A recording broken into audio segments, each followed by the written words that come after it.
আজকে সকালবেলা পিঠা বানাবো ভাবছি। তো তোমাদের সঙ্গে পিঠা কীভাবে বানাচ্ছি সেটা শেয়ার করব। তো সকালবেলা স্নান করে কাপড়গুলো ছাদের মধ্যে শুকাতে দিলাম।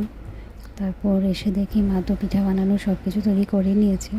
তো আমি শুধু বানাবো আর ভগবানকে দেবো, তারপর প্রসাদ পাবো। তো আমি আমার কাজ শুরু করে দিয়েছি।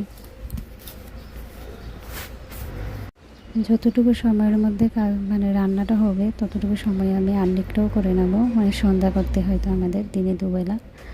তো তারপর আমি সেই কাজে বসে গেলাম। আর এই সময়ের মধ্যে আমার পিঠাগুলো রেডি হয়ে যাচ্ছে।